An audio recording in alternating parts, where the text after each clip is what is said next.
This is the Put It in the Air podcast.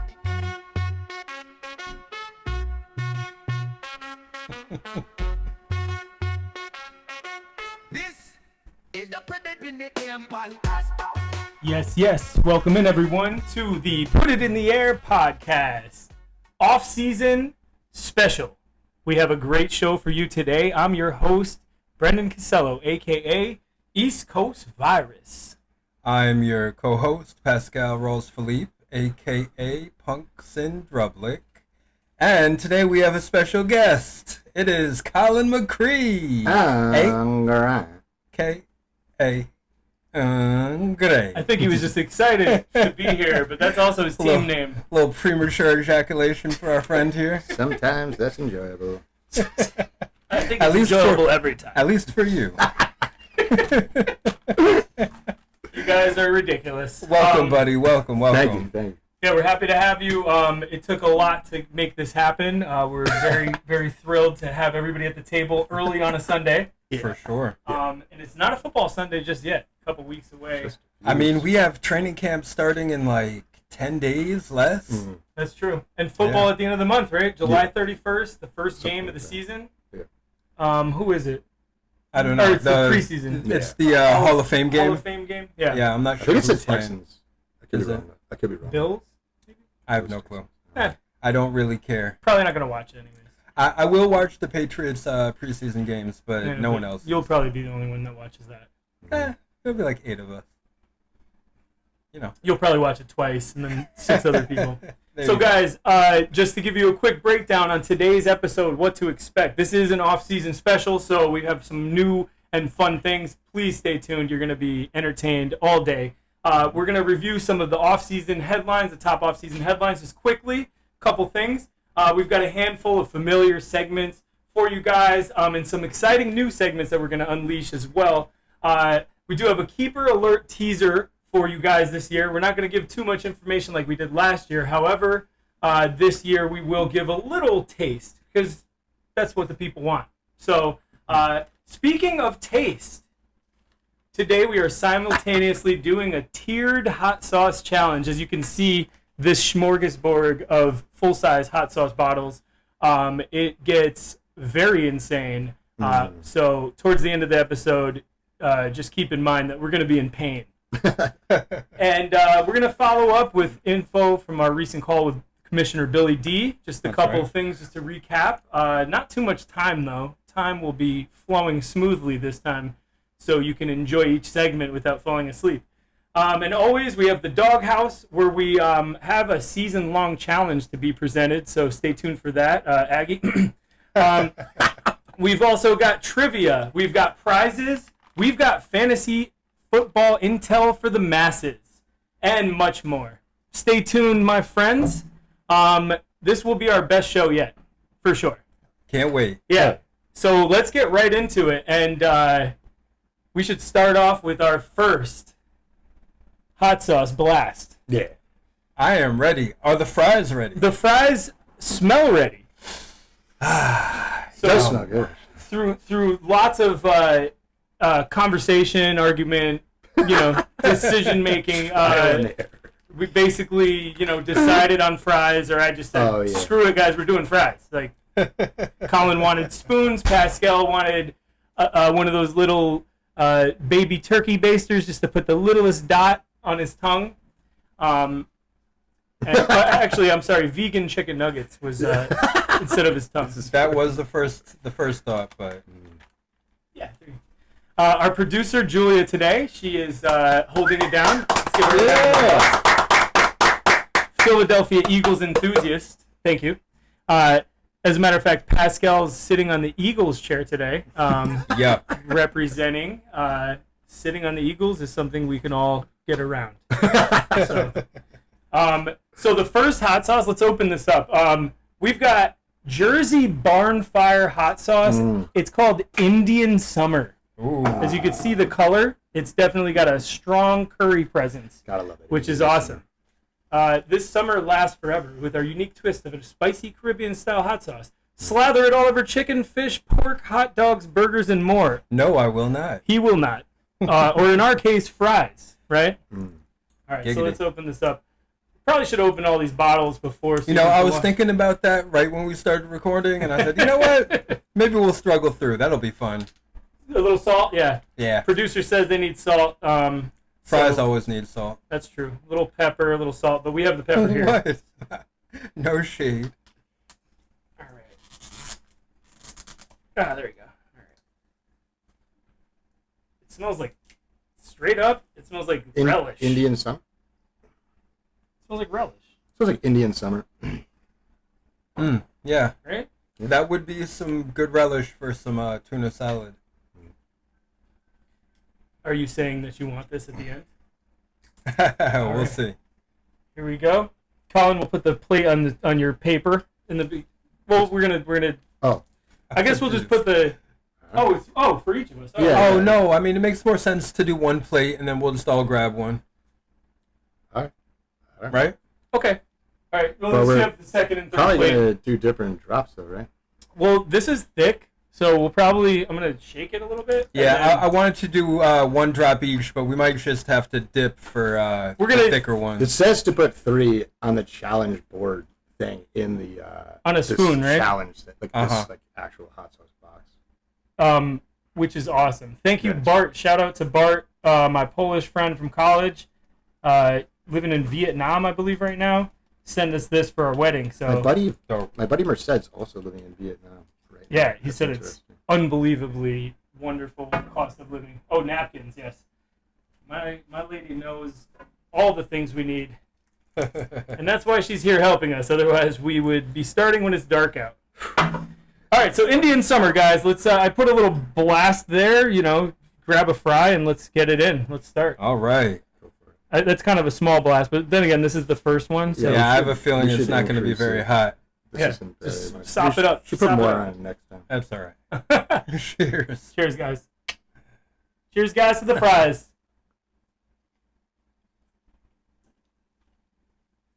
Tastes like relish, dude. It smells and tastes like relish, like a hot Spicy. relish. That Yeah, hot sauce it's sucks. good. That's really It good. sucks. Not hot sauce. All right, No, it's good. Has a little bit of spice. that was a fair one. Yeah. You like it? You want to? No. I'm gonna eat one. You want to eat the last Sure. one? Colin doesn't like it, so No, it's just it's mustard. yeah. It's not hot sauce. But yeah. Well, good thing it's number one. I mean, Yeah. All right. Mustard is spicy, so. So, guys, we'll get right into it. Sorry for taking so long with the first hot sauce challenge. This will be a 2-part episode. Stay tuned. Pun down. All right, guys, it's the pun down. We don't have games to talk about, so this segment we're going to talk about some off-season headlines. We each chose one. I have Pascal leading us off with this. So, All right, so my big off-season storyline this year was the quarterback carousel. We had Sam Darnold going from the Vikings to the Seahawks, Geno Smith going from the Seahawks to the Raiders, Aaron Rodgers going from the Jets to the Steelers, Justin Fields going from the Steelers to the Jets. it's funny how that goes. Russell Wilson and Jameis Winston going to the Giants, G-Man. and Kirk Cousins still in Atlanta. So a lot of veteran movement. These teams are really going to be relying on these guys to show out, and it'll be interesting to see if any of them have anything left. I think Sam Darnold is the big one because he had Justin Jefferson, Jordan Addison. He had Hawkinson for like the second half of the season. A good running game, good offensive line, good offensive coordinator, and Seattle just shipped out of town Tyler Lockett, DK Metcalf. Their offensive line is not great. And Geno Smith. Yeah. Yeah. And on top of that, Kenneth Walker gets hurt a lot. Zach Charbonnet, we'll see if he can duplicate what he did last year. We'll see. One good A lot thing going on. about them, though, is their defense is going to be good, so he'll get plenty of opportunities at least to shine or just be mediocre like he was most of his Right. career. He has JSN and Cooper Kupp, too, as well, so... Yeah. Yeah, I mean, Cooper, we'll see. I mean, he's had one healthy season, right? Yeah, I'm down on him this year for sure. So I don't know. I don't think that's that's a downgrade to me. Oh, yeah. JSN and Cooper Kupp is a major downgrade from Justin Jefferson and Jordan Addison. Overall, team, coaching, everything. It's a downgrade for me. So if he shines, then he'll prove us all wrong for thinking that he wasn't that good his whole career until last year. But he's had basically 1.5 good seasons, half a season with the 49ers, one season with the Vikings where he totally imploded the last 3 games in the playoffs. So, like, we'll see. We'll see who Sam Darnold really is this year. Yeah. Yeah. All right, cool, man. That's a good story to cover. There's a lot of details there. Colin, you want to follow that up with your headline pun down of the week? Yes. Month? The largest trade of the offseason. Miami receives strong safety legendary Minkah Fitzpatrick and a 2027 fifth-round pick. In return, Pittsburgh receives deep threat coverage cornerback Jalen Ramsey, tight end 4 of last season's Jonnu Smith, and a 2027 seventh-round pick. Things seem to be going in favor of Pittsburgh on this trade, in my opinion. So I agree. I think that the Steelers got the better of the two. That's crazy. But I see a lot of people saying that the Dolphins came out on top because Jalen Ramsey still has like $26 million on his deal, and Pittsburgh is picking up pretty much all of it. He already was not who he was earlier on in his career. So he's going to be, I think, 30 or 31 this year. Like Jaguars' career? Yeah, like Jaguars, even with the Rams. Right. Before the Super Bowl against the Bengals. But the question is, has he lost it more than Minkah Fitzpatrick? Well, so that is the question. Minkah was. I believe that Minkah was an All-Pro either in 24 or 23. But a lot of people said that he looked like he had lost a little bit towards the latter part of last year. So we're going to see. And then I think both teams, I think it was a bad trade for both teams at the end of the day. Yeah. The Dolphins lost one of their best receivers in Jonnu Smith. And now they're the unknown and all they Waller. did was really just replace Jalen Ramsey, a cornerback, with Minkah Fitzpatrick, a safety. I think he's more of a free safety than a strong safety. It just shows that on their but like the Dolphins don't have anyone else at corner, right? So now the Dolphins went from 2 starters to 1 starter, and that 1 starter is basically replacing someone that they let go in free agency.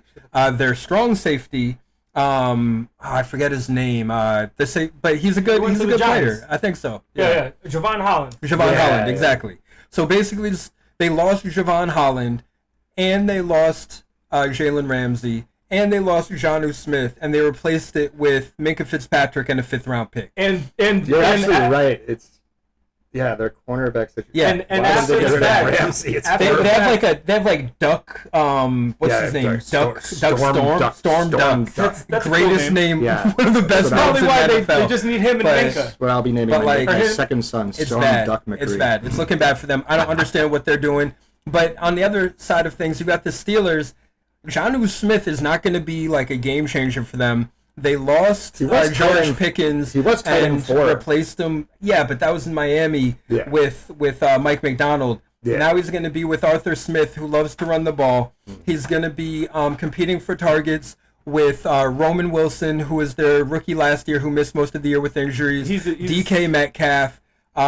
They drafted Caleb Johnson, the slow but productive running back out of Iowa. Yeah. Like, I don't know. I just don't see either team getting better with this trade. And the Dolphins then made a move to trade for Darren Waller to come out of retirement. So that's a real, question mark on a box. Right. So I don't get it. Good coverage. Pretty big trade, but kind of a strange one. I don't think I get it either. Yeah, this is more of like an NBA trade. The NFL didn't really do player for player trades like this in the past. And it's good to see movement like this because it's more fun for the league. But this one in particular is just weird. All right, guys, and then the headline that I have will be around contract extensions and roster strategies. Just want to cover 3 notable teams' movement, all different types of movement. We obviously have the Bengals, who extended Jamar Chase and T. Higgins. Higgins getting the deal he's been looking at for years. Jamar getting the monster deal that everybody wants a part of. He's getting a lot of people coming, resurfacing in his life probably after that contract, which is kind of messed up. But they also recently extended Burrow. So they have their offense on lock, but then they're kind of dissing and really shunning Trey Hendrickson.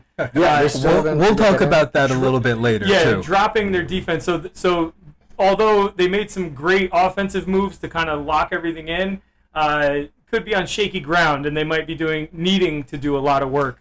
Honestly, I don't know how great they are because they just let Tyler Boyd walk last year. It might have made more sense to try to trade T. Higgins, keep Tyler Boyd, pay less money, but at least keep 2 out of the 3 receivers that Burrow wanted. That's true. I don't know. But they still have 2 of the top 10 best. No, not top 10. 2 of the top 32. T. Higgins is not a top 24. Sure, I'll give it 24, but definitely not top 10. He's a WR2 for sure. Yeah, I mean, he could be a WR1 on some teams, but that's why I say not all teams. 12. No, he's not top 10. Not even close. Okay, next team to cover for. I wanted to. Oh, you have another team? All right, I got contract extensions and roster strategies for the Eagles, who made Saquon Barkley the highest paid running back in NFL history. Well deserved. I just wish it was on a team with a blue jersey, but he definitely deserves to be the highest paid running back. Since he was drafted, the guy has been living up to expectation minus injured seasons. Incredible.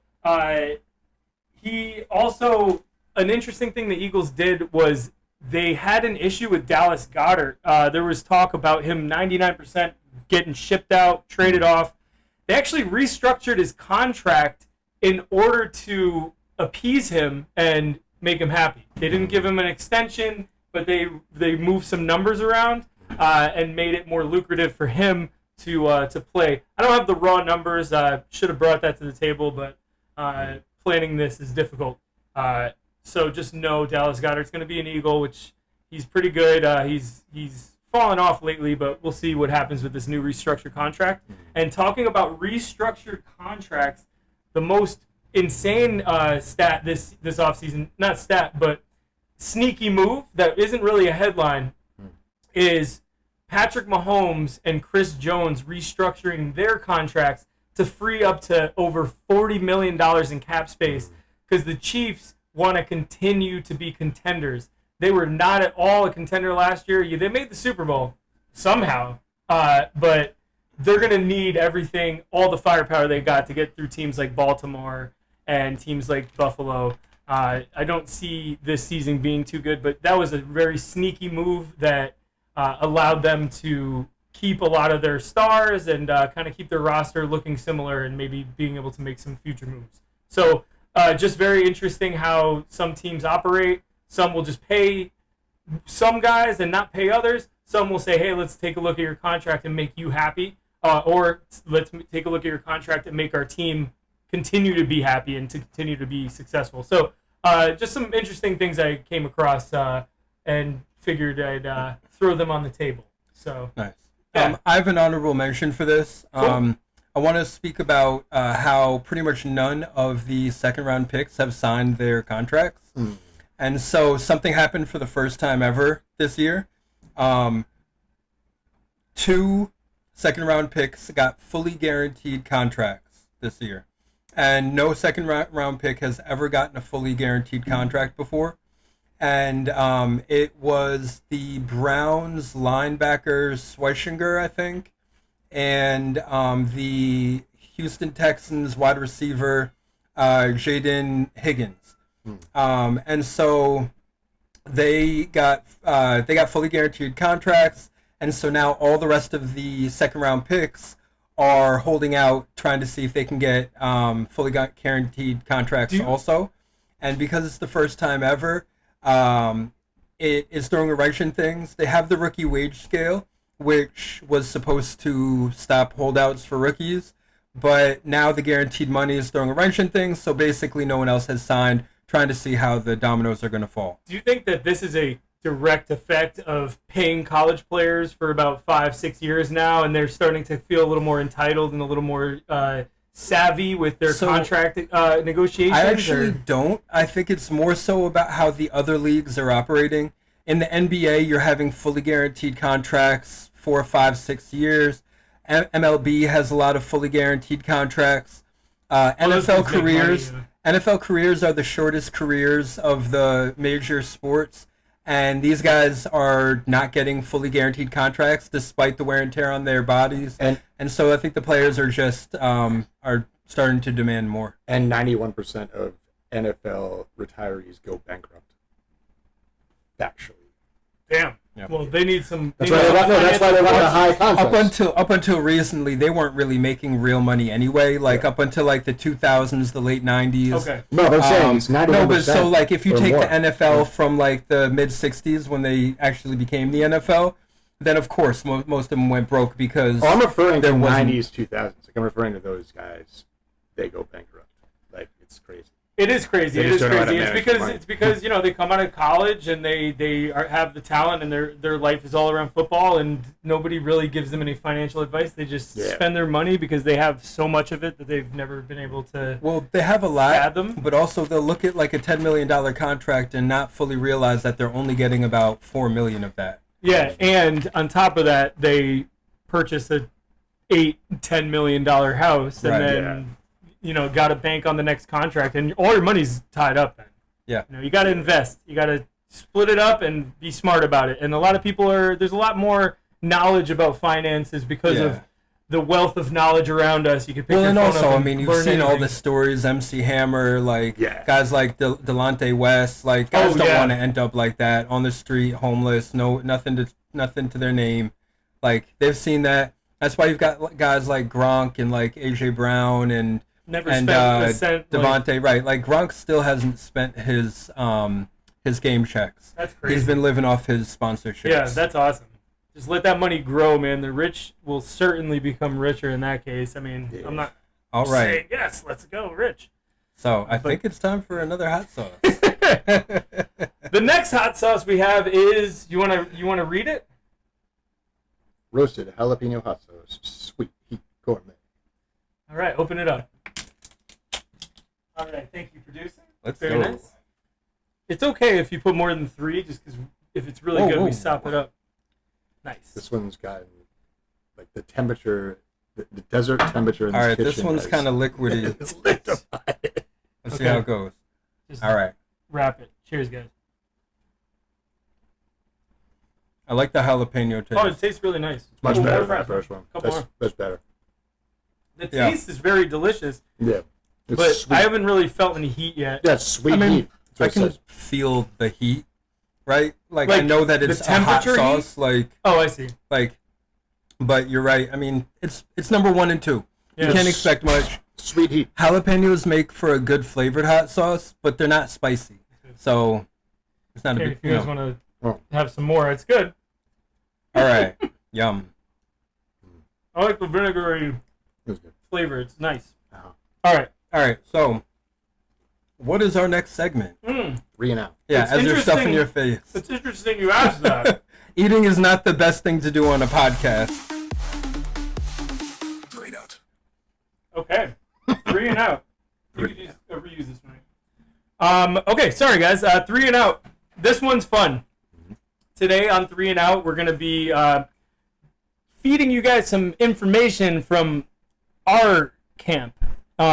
Basically, we're going to let you guys know of a couple players each that we are out on. Now, Pascal, you want to give your disclaimer on this? So we really don't want to influence anyone. So these are trying to be as obvious as possible, but in our conversation before the show, I found out that one of my guys is not that obvious. Now, also, the disclaimer that I was shooting for, hoping that you'd pull that from all the conversation we had. Can I do it? Yeah, go ahead. Yeah. All right.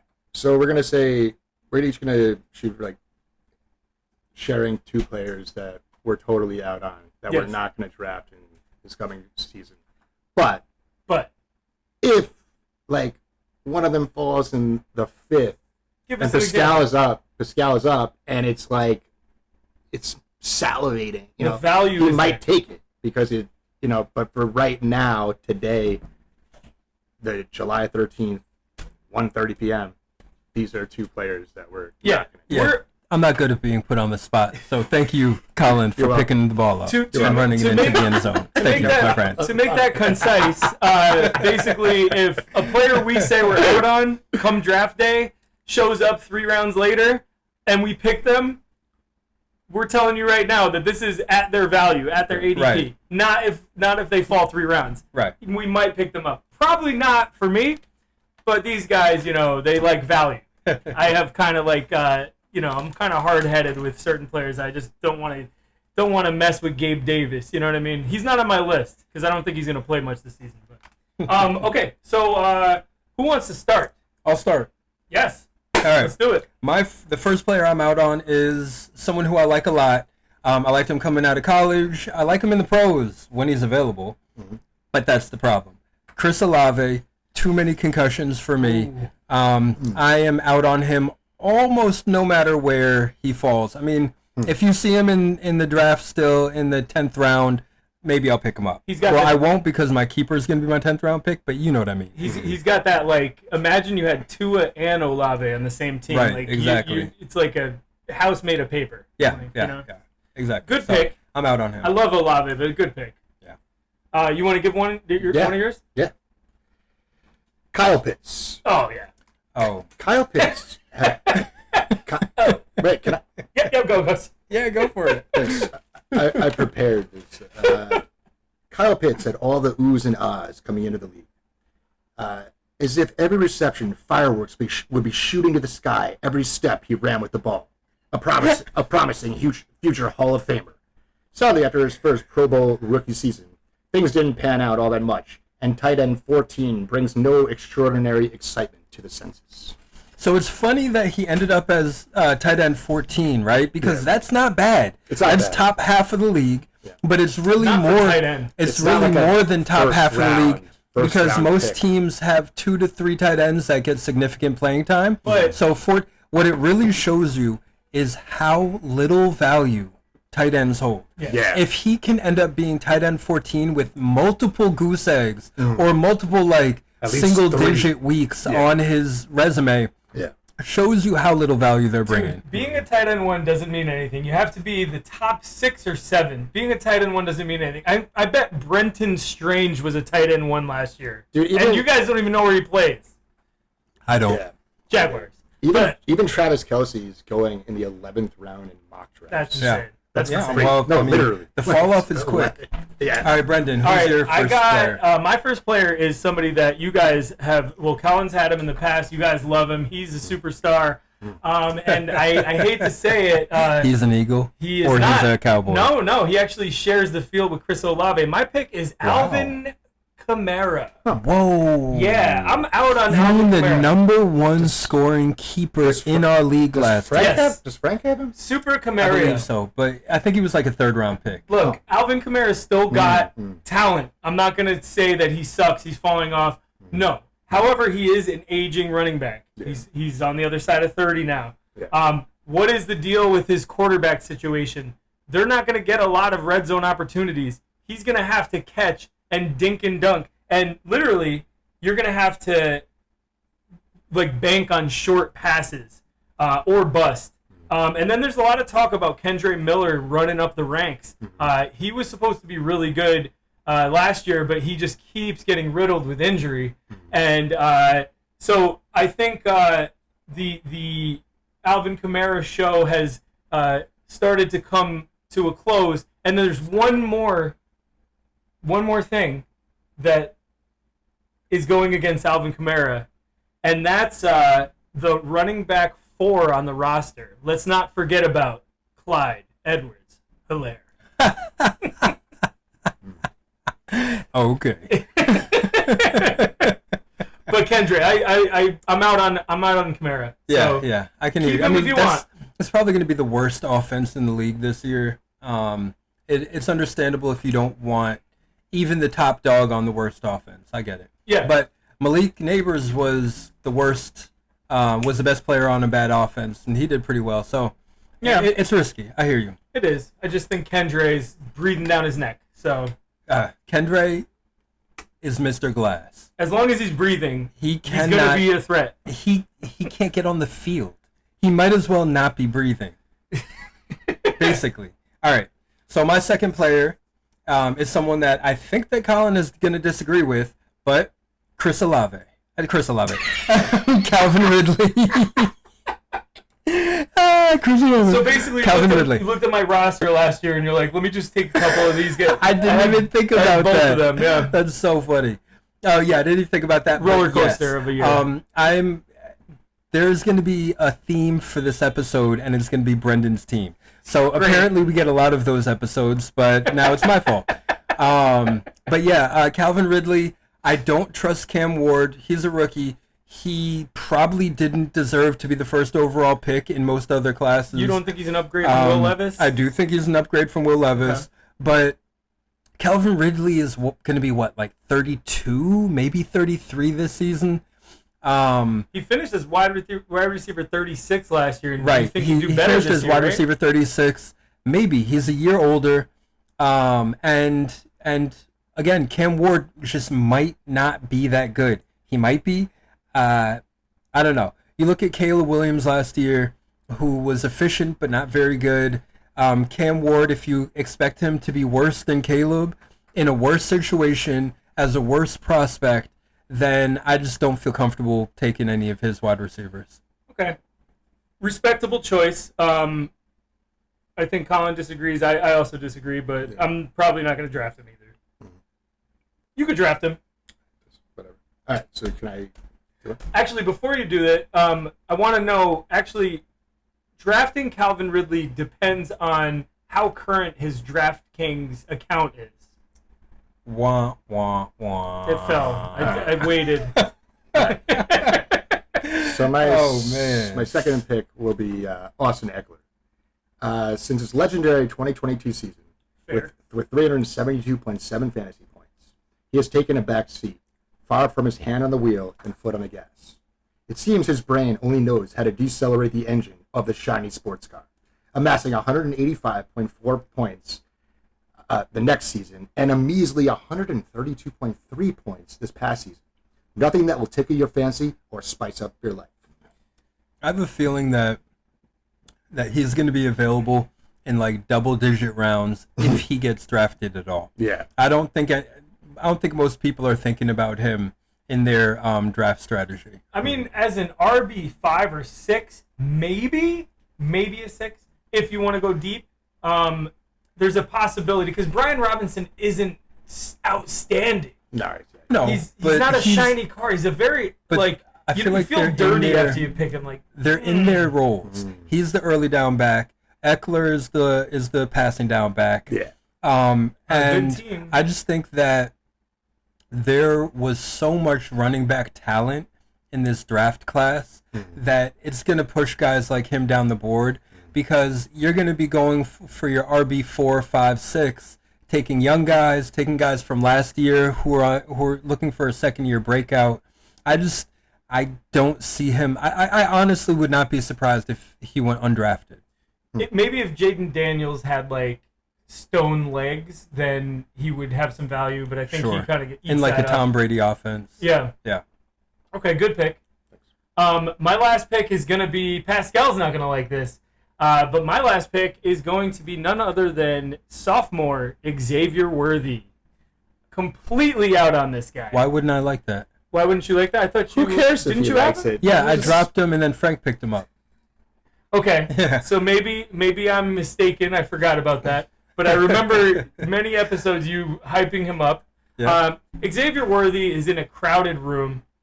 He's got Rashi and Hollywood coming back fully healthy, along with Travis Kelce's bounce back. All spotlights are always on that guy, regardless what he's doing. And he's going to want to have a good season, better than last year, which is going to be easy because he had a terrible season last year. I don't know, I mean, compared to what he's normally used to. Let's see, what else? We've got the Chiefs' decline that is imminent, also going to go against Xavier Worthy's little speedy work. The touchdowns might come here and there, but you're going to be upset if you draft him most weeks. He might have some hits, but I'm not going near that guy. I don't need a very volatile receiver like that. So. I'm not too excited about him. I do like him as a prospect. I think that Rashee Rice's likely suspension to start the season, plus him having to shake off any rust from being out almost the whole season with his injury, I just feel like that team might sputter a little bit. And so I think that he might get overdrafted. Frank might keep him for a 10th round pick because he got him off waivers. So it might not even be a question at all. But where's he getting drafted? Like his ADP, I know probably don't know that off the top. I would say probably mid rounds. I mean, he's probably around the 9th or 10th round. No, maybe I haven't looked, so I'm not sure. So there might not be any value in even keeping him at all. I mean, he's probably going to get peppered with looks because Rashee Rice is going to be out. Hollywood Brown has stone hands. Kelsey is going to be 80 years old this season. And do they have a running game? I don't think so. So, you know, like why don't we ask they've Colin? got like an old Isaiah Pacheco. They've got I don't even know who else they have. They don't have Clyde Edwards-Helaire anymore. They have Right, Hunt. so- they signed Hunt. Kareem Hunt again? They've got No, like they but so, re-signed. did I say Clyde Edwards? Yeah, I meant Kareem Hunt. Like it's just not. No, I said they don't have Clyde. Yeah, it's just not a good. It's not a good situation all around, I think. Yeah, it is not. All right, guys. Well, that takes care of 3 and out. Like that. Feel free to draft all those guys. And if you're right around us on the turn, don't use that to your advantage. It's cheating. And remember, if you disagree with anything we say, leave it in the comments. Yeah, we will be there watching what you say and hopefully responding. All right, so we're going to go into hopefully something that's hot finally. The third hot sauce. Pascal, I'm going to give this one to you to All right. let everyone know what we got here. And, We have handcrafted friendly fire hot sauce, small batch guava and habanero Nice. from Seattle, Washington. Ooh, okay. I appreciate the habanero. Finally, we'll have some spice in here. That sounds weird. Not that spicy. You got to shake that, dude. That's Yeah, it's a good point. that's watery. Thank you, my dear. It's water. Ooh, I want that one. It's like a banana. Hey, yo. Hey, yo, look at you. Who does anything like that? What are you, shaking a bottle of hot sauce? Disgusting. Hey, let's just pour it on, yeah? Yeah. Okay. Put some on there. I mean, great. as soon as I realized that what I wanted to do was a dummy mission, figures We had so Gotta go much out the argument window. about that, too. we really did, and I was so gung-ho. Cheers, Colin. It's the best of the 3. Mmm. Yeah, it's quite good. It has like a malt vinegar flavor Mm-hmm. with a little bit of a kick. I'd Nice. say this is the worst of the 3. Really? I like the other 2 more. Then, Colin, you want to finish this with me? Because this is my breakfast. Yeah. Again, eating is not the best thing for a podcast, but we can go on. All right. So, what are we going to talk about next? Oh, There we yeah. go. I keep like losing my space because of all the flavors. It's called Let Me Sleep Yo. Yes, we have a new segment that Colin and I, on his birthday, came up with. Oh, sorry, I'm on air. So, the new segment is called Let Me Sleep, yo. We'll have a sound bit soon. We were supposed to do it last night, but we fell asleep. It's all good. This is going to cover sleepers. Now, this segment, after we draft, we're going to talk about, we're going to select a couple of our personal sleepers and follow them through the season to see who actually picked the best sleepers. But this is sleepers. These are players from the last season Yes. who turned out to be sleepers and unexpectedly did very well. Yeah, Colin's going to go over the top 6 that you came up with. Yeah. Top 6 sleepers from last season. Take it away, Mr. McCree. All right. While being overshadowed by the likes of fellow rookie quarterbacks Caleb Williams, Drake May, and Jaden Daniels, amongst others, Denver Broncos quarterback Bo Nix outshined his critics, showing a flow and finesse that makes a talented NFL quarterback. His support staff did not look very amazing on paper. quite frankly, it's surprising with what Nick's accomplished with one star in Cortland Sutton. Otherwise, Lil Jordan Humphrey didn't seem to add to the platter. All in all, somehow, Bo Nix worked with what he had, ranking as QB 12 with 3,775 pass yards, ranked 6th in passing touchdowns with 29, and took the Broncos to the playoffs. Nice. And don't forget Devon Vele. I don't even know what you're talking about. Exactly. But Devon Vele was a receiver for the Broncos, and Bo Nix made him look very good. Oh, I mean, he's a good receiver too, but Bo Nix, great pick. Great first pick. Thank you. Yeah, we'll see. I have a feeling that he'll go the way of Mac Jones. Good rookie year. Comes back to normal the second year. I think Bo Nix had a better rookie year than Mac Jones, though. Mac Jones was... Yeah, Mac Jones had one of the best rookie years, like top 10 rookie year all time. Really? Yeah. You fine-tune We'll have to that. look No, at just stats. I mean, we'll have to look at the difference. yards, touchdowns, completion percentage. The Patriots, his rookie year, were the number 1 overall seed at like the week 10 mark or something that year. Damn, for some reason I forgot. Because from there, it was all downhill. We just kind of wanted them to be bad for a couple decades. They were No, good but for I mean, a couple. So. they were really bad for the next like 2.5 years. Mac Jones had 3,801 passing yards Wow. his freshman year, rookie year, and to 3,775. Though Mac Jones had 22 passing touchdowns, and Bo Nix had 29. Right. That's a whole touchdown more. No, it's With the extra point. It's comparable. That's all I'm saying. Yeah. No, I but mean, Bo Nix also. Mac Jones had a really good. The he point did. He had a is, great year. He the had a point great, is, both of rookie. those guys had really good rookie years. Yeah. They had great offensive play callers in Sean Payton and Josh McDaniels, and so they did really good, and they deserve kudos for it, Bo Nix included. Yeah. But the thing is that they have similar player profiles. And so let's see how they do in their second year. Yeah. Now, Mac lost Josh McDaniels to the Raiders. Now, right? He's a 49er. Yeah, I think so. Yeah. Kyle Shanahan finally got his guy. But Mac lost his offensive coordinator. Bo Nix will have his. But now the league has a year of game film on him. So I'm interested to see how guys like him, Jaden, Drake, Caleb do in their second year. Yeah, and it took a whole half season to get up there and start like getting on our radar. Right, I know there you was were a lot of trashing no him in the nicks. beginning. A lot of no nicks in the first half of the year. All right, McCree, what do we got next? Number 2, Chase Brown. Coming into the season, rookie running back Chase Brown was not viewed as a starter. He was well behind Zach Moss on the totem pole, who started the first 5 games. But during that 5th game, when Moss went down due to injury, Moss found his shine, while his playtime in week 5... found his shine, period. While his playtime in week 5 wasn't too impressive on paper, he did score a receiving touchdown, helping the Bengals make it to overtime versus the Ravens before losing 38-41. But Chase Brown showed the coach's grit and flair on the field, and they liked what they saw. From then on, Chase Brown took the bull by the horns. While he was good, those first few weeks following Game 5, from weeks 9 to 17, Brown averaged 24 touches, 116 yards per game, 20-plus fantasy points per game. That 8-game pace would have led all RBs in targets. Chase Brown was a top 3 RB in the second half of last season. He definitely was outshined anything we all thought he would do. He was definitely a sleeper, maybe the best sleeper of the year. Top running back. Probably. Top running back on one of the top Bucky's up there. Yeah, top running back on one of the top offenses in the league. That was who had him? Was that Baba?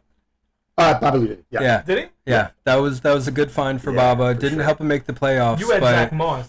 I mean, Chase Brown. A lot of people are fading him, but I mean, as a 10th round pick, he's probably a good option as a keeper. We got a lot of good options this year, and Chase Brown.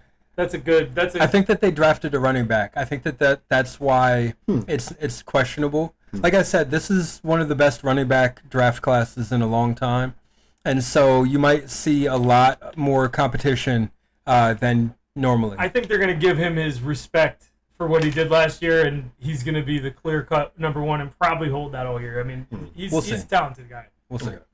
All right, so number 3, Jalen McMillan, wide receiver for the Tampa Bay Buccaneers.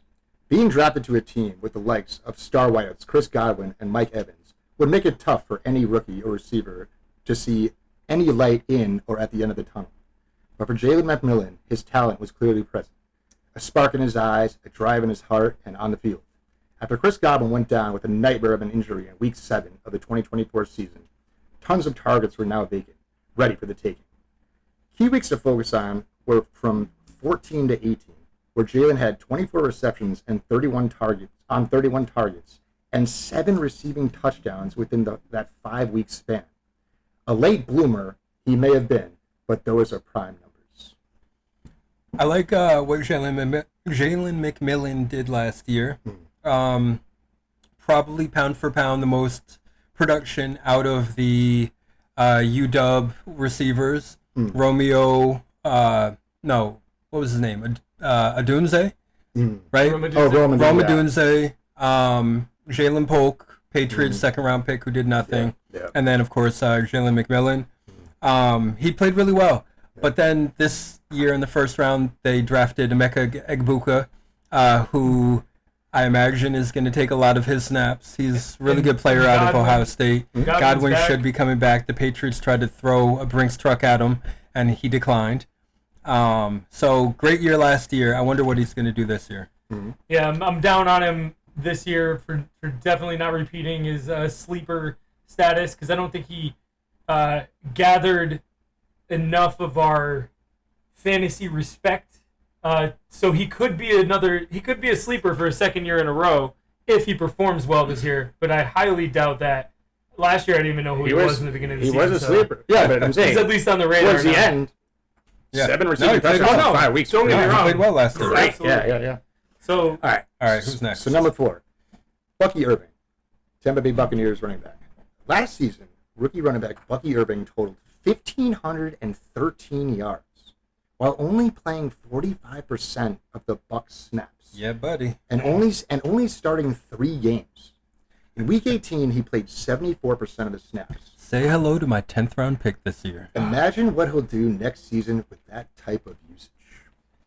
hopefully not much. Hey, watch your mouth, buddy. Number 5, Brock, the legend, Bowers. Whoa, you have him at 5th? No, I have 6 of them, and in no particular order. I wrote him. Okay, Number but it's in no particular order. No. Okay, Yeah. I was about to say. Let's get to the paragraph he has to talk about I right know, now. right? Let's do this quick. It took like 2 seconds with the Brock president. Bowers, please be my best friend. All right. Prior to the 2024 NFL season, tight end Brock Bowers had an ADP of 100.6 with an overall ranking of 95 and was ranked tight end 11 within fantasy drafts. From the start of the season, it became immediately clear. Dude, can you put your phone down? Thank you. It became immediately clear that Brock Bowers stood from the rest. Yeah, dude. I have to get ready for the Colin, next segment. just Relax, read your stuff. dude. It's weird. No, just From the focus start on of the the words. I'm trying to. Yeah. Can I? All right. Okay. Jeez. And From the start of the season, let's go. it's just very strange. From the start of the season, it became immediately clear that Brock Bowers stood from the rest, while not even starting in Week 1. Bowers led the team in targets 8 and receptions 6. That's when the fun started. Bowers went on to not only be the tight end 1 within the league, he ranked 8th, tied with CeeDee Lamb in receiving yards for the entire regular season, ranked 6th in targets, and 3rd in receptions amongst all pass catchers. That's insane. With a huge step up with quarterback play in newly acquired Geno Smith, the sky is the limit for Brock Bowers this upcoming season. So 6 in pass catching, not just tight ends, like every pass catching, All every pass. receiver. Every. That's insane. Yeah, he had a monster season. That guy. And 3rd in receptions amongst all pass catchers. Yeah, That's great draft pick. Crazy. Yeah, he's gonna be great. You should probably keep him. That's probably my only keeper. All right, number 6, Chuba Hubbard, Carolina running back. Chuba. Perhaps it can be challenging in one's career as an RB when you're playing behind Christian McCaffrey prior to his injury in 2021, or Deontay Freeman and McCaffrey the following year, or playing with a rookie quarterback the next season who hadn't gotten his boots off the ground yet.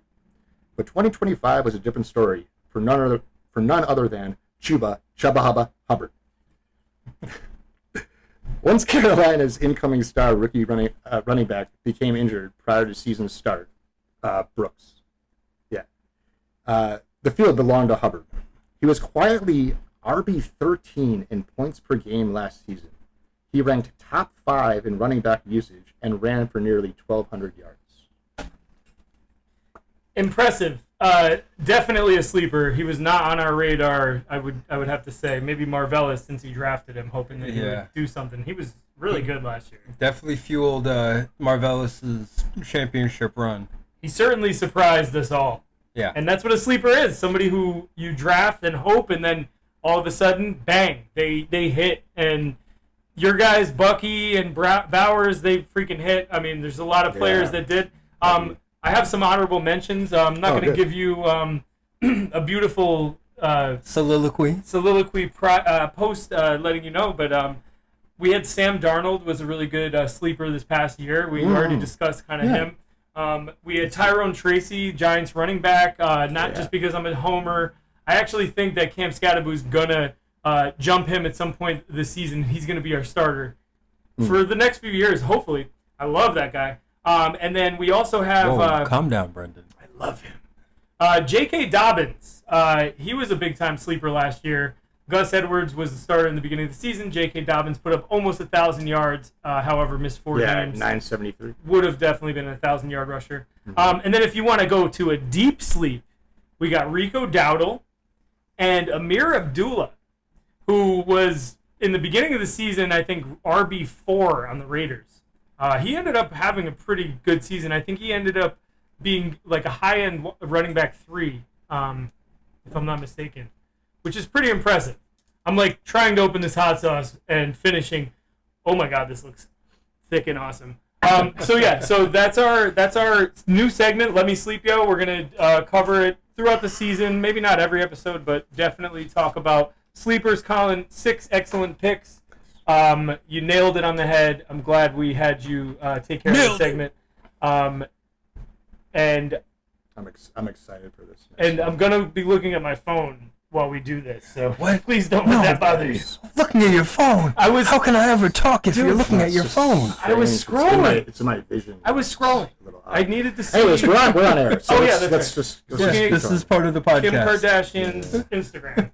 Let's try not to make this one 4 hours. Okay. So, our next hot sauce, number 4. It's starting to get hot, I hope. I hope so. It's not hot yet. Sea Smoke Habanero hot sauce. There's a lobster on the front, so I assume that this is... I hope it's vegan. This is... Oh, yeah, maybe not. No, it's created in Watch Hill, Rhode Island. Wow. Bottled for Sea Smoke Company, Westerly, Rhode Island. Sea Smoke is made in small batches using only the finest ingredients. Select habanero peppers, carrot, and roasted garlic combined to create a flavor as deep as the sea.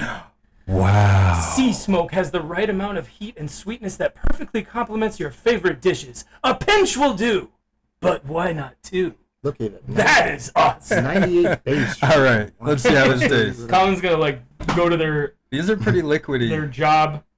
All right. I think it's because it's so hot in here that it's melting the hot sauce. Yeah, exactly.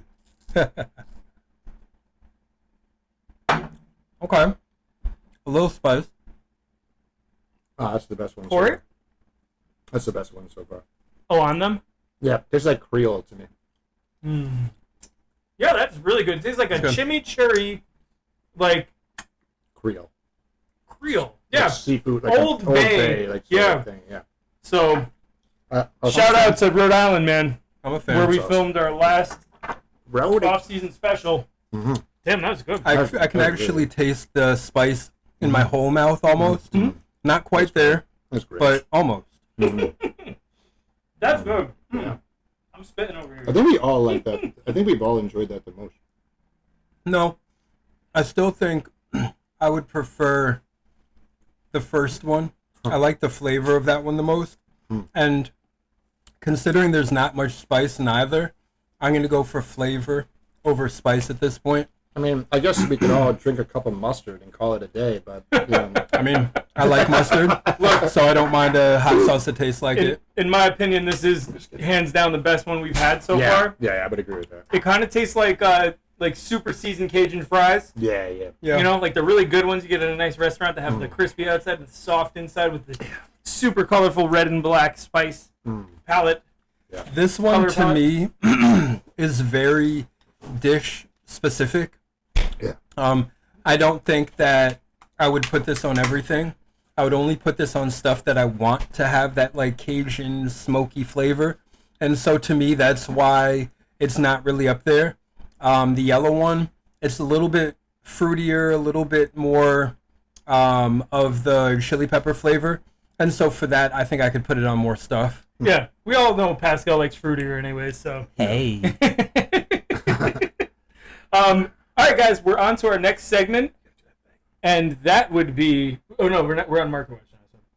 No, we're not. No, we're not. What are you doing? Oh, shit! Oh, I'm sorry. I almost skipped the segment. I got him in the middle. Hey, folks, like we tell you every time, we're still getting used to this. This is not our first time, but we're going to act like it is. 60% of the time. Thank goodness you wrote everything down. 60% of the time, we're 100% wrong. All right, guys, another new segment, and I'll just let Colin take it away. What are you doing? What are you doing? All right. So what are you doing? We're simply asking just that. So what are you doing? It's headlines where these headlines are having us scratching our heads asking, what are you doing? There you go. All right, I'll get us started here. This goes out to the Cincinnati Bengals.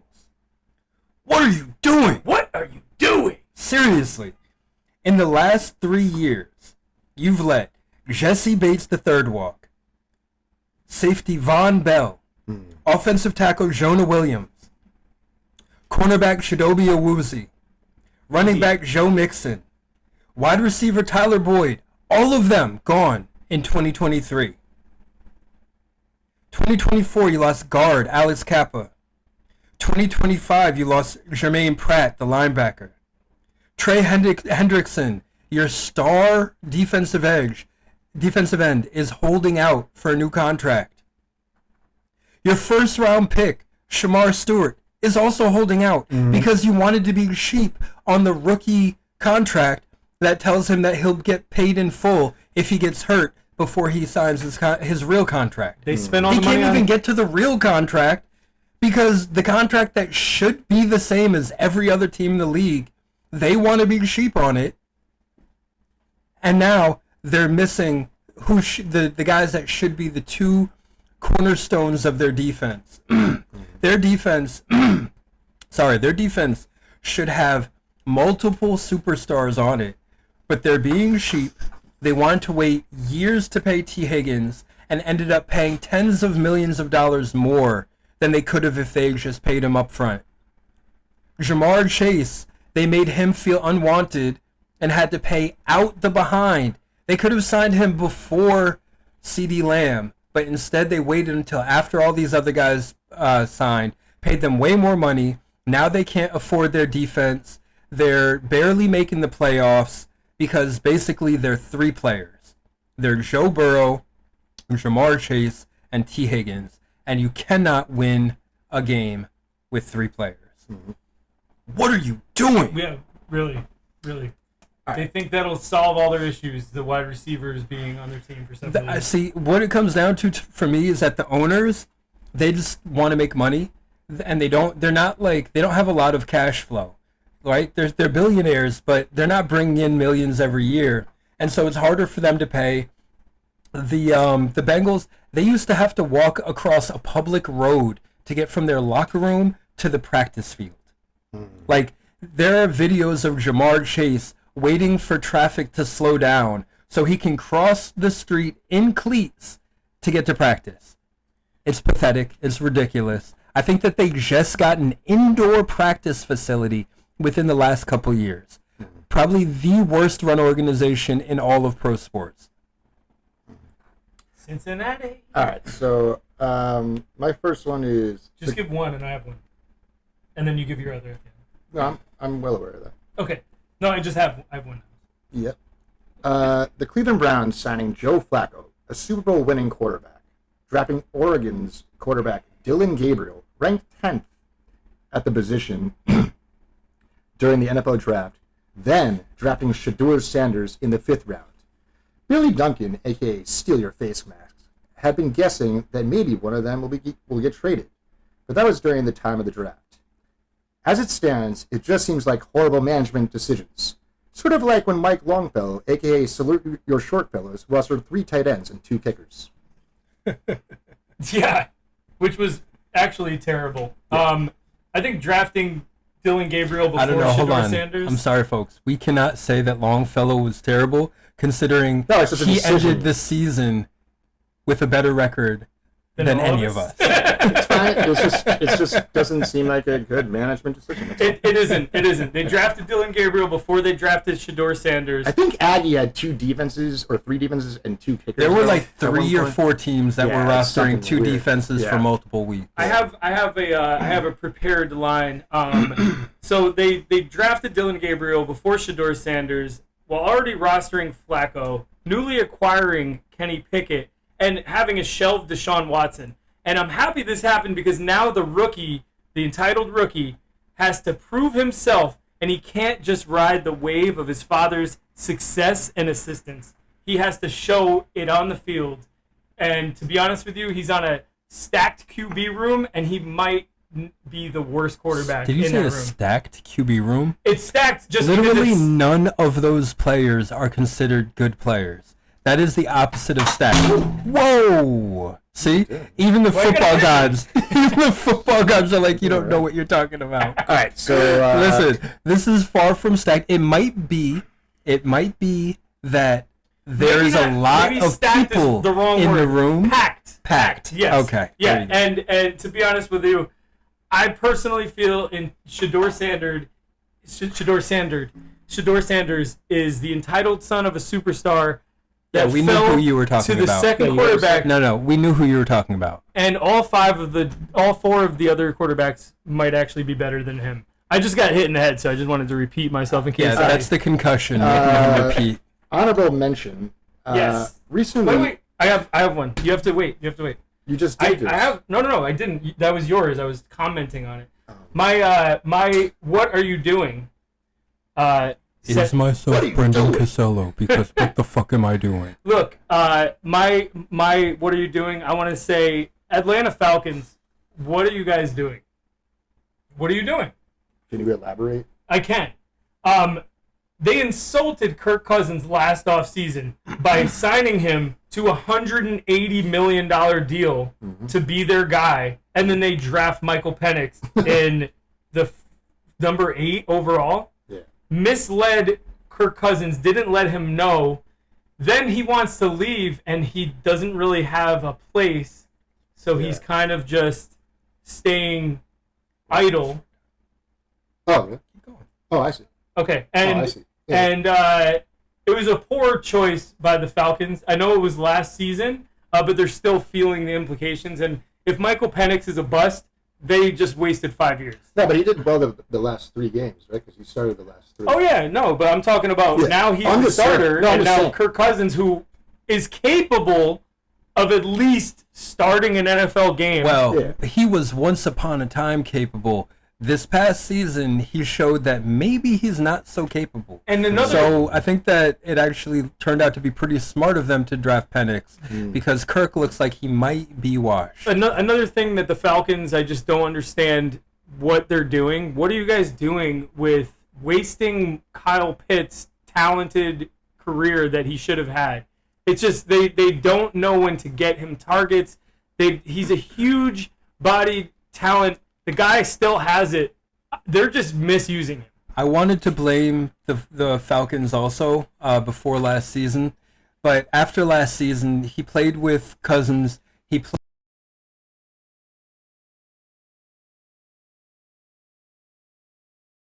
I mean, you've got different offensive coordinators. You've got different head coaches. After that, I don't know if you can blame the team, But- I think that you have to put it on the players. But you can blame the team when it comes down to if Kyle Pitts gets targets, Kyle Pitts has reasonable and sometimes excellent fantasy production. But if he doesn't get targets, maybe it's because he's not getting open. I find that But it's also the play call. The nuance in evaluating players, especially receivers and offenses, it's really difficult to do, and we can't really do it from our position because you're not going to get targets if you're not running the right route, if you're not running it at the right depth. Mm-hmm. So, yeah, maybe he's productive when he gets targets, but maybe he's not getting targets because he doesn't know the playbook.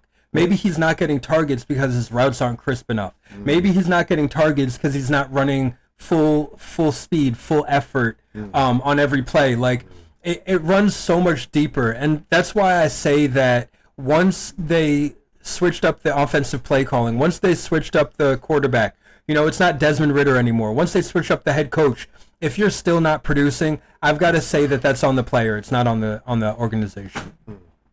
Okay. I still think that they made some boneheaded decisions, but if Michael Penix works out and they have a successful season this year, I mean, they have Bijan Robinson. That was not a mistake.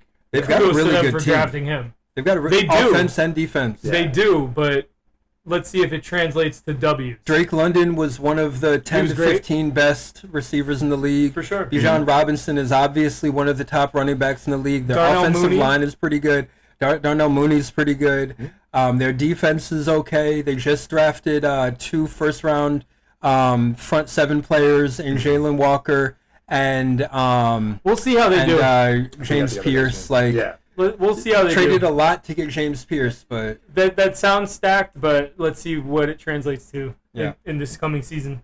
Colin, sorry to interrupt you. He has a honorable mention. It's wonderful. Recently, an NFL crybaby James, a player who cries and pouts on the sideline when the ball doesn't go his way, a rumored headache in the locker room, newly acquired New England Patriots wide receiver Stephon Diggs was recently recorded giving 2 females pink cocaine during a boat party. What is he doing? What are you doing? What are you doing? The worst part of this is that Steph looked straight at the camera before he did it. Like no, but not even that it's him. Like, that he knew full and well that there was a camera recording him when he did it. What are you doing? Oh man, that was bad. It's not as bad as last offseason when you had Rashee Rice getting in the car wreck. Then Adoree Jackson passing from the car wreck, and then right after that you had Jordan Addison getting a DUI. That was really bad timing. I'll say that passing out drugs in the off season on a boat is not as bad as potentially killing someone in a car wreck driving drunk. It's pretty reckless though.